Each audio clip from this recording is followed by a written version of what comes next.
Hi, Mark. Hi, good to see you, and I hope you and your team are doing well. And I first of all again want to thank you for the warm hospitality in Odessa 2 weeks ago. It was really a wonderful visit, and particularly the fantastic visit to the academy where the soldiers and the officers of the proud Ukrainian army were trained. Thank you so much for that. I think it is crucial to state again that what is happening now in Gaza and the terrorist attack on Israel and all the follow-up from that will not, shall not, and cannot distract us from what is happening between you and Russia. The fact that you are fighting off the Russian aggression. And we have to make sure that the world is able to focus both on Ukraine and of course also is involved very much in what is happening now in the Middle East. I would also like to thank you before we go into more detail for the invitation to become a member of the multi-agency donor coordination platform. That will absolutely help also for us to be more effective.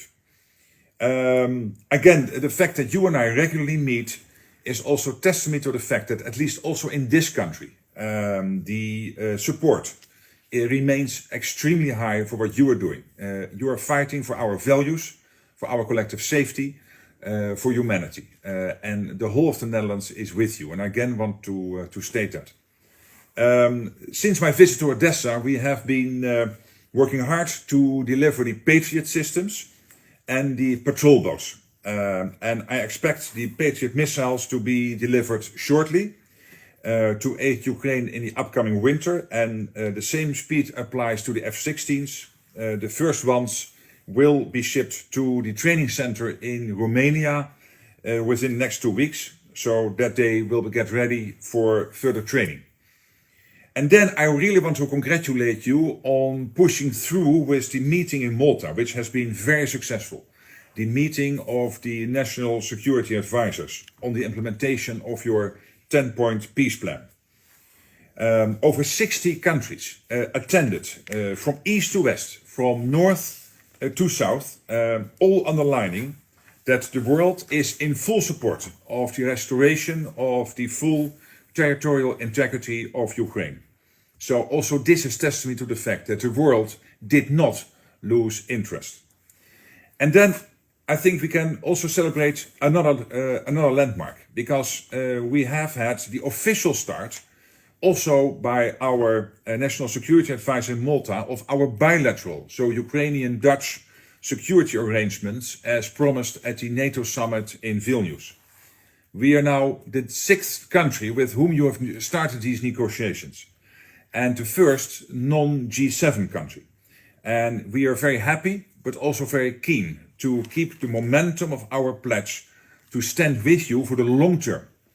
And I hope, I think both our national security advisors are working to make sure that the first draft of a MOU is ready as soon as possible, in indicating that in the next 4 years we can together build up your defense capability.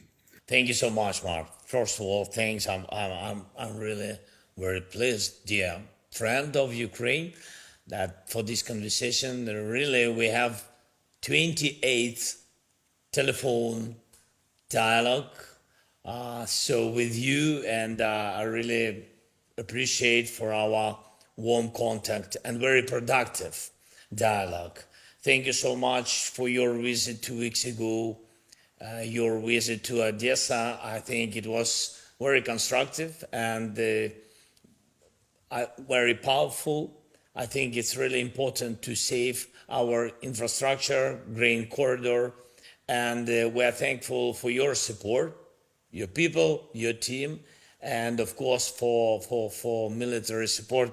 It's really important. Thank you that also for this decision that we had about our air jets, about sorry that I'm saying that our jets, not our jets, but in future I really hope so. Yes, for the beginning, starting training mission of our pilots is very important. Maybe it will be new page in this war. I hope so, but anyway, it will help us to control the sky. And I know that you had a meeting, and you had last week you had a visit to Israel. And if it's possible, can you share with me details of your visit? It is really important. And of course, I'm very thankful, and I want to share with you all the challenges, what will be before the winter, because we have some details from our intelligence, what Russia is preparing to do, what they want to attack, really very concrete details, how they want to attack our energy system. We have to save energy system of Ukraine for our life. We had really, you mentioned already, we had really very good meeting in Malta. And thank you. And your advisor, Jeffrey, he was represented your team, your government, and it's really very successful. Of course, the biggest success will be when we will have on the level of leaders the decision, because it will bring us peace. But for today, it's really more than 60 countries. It's really successful today to have this platform, and where all these countries really respect the idea of peace formula. So thank you for this.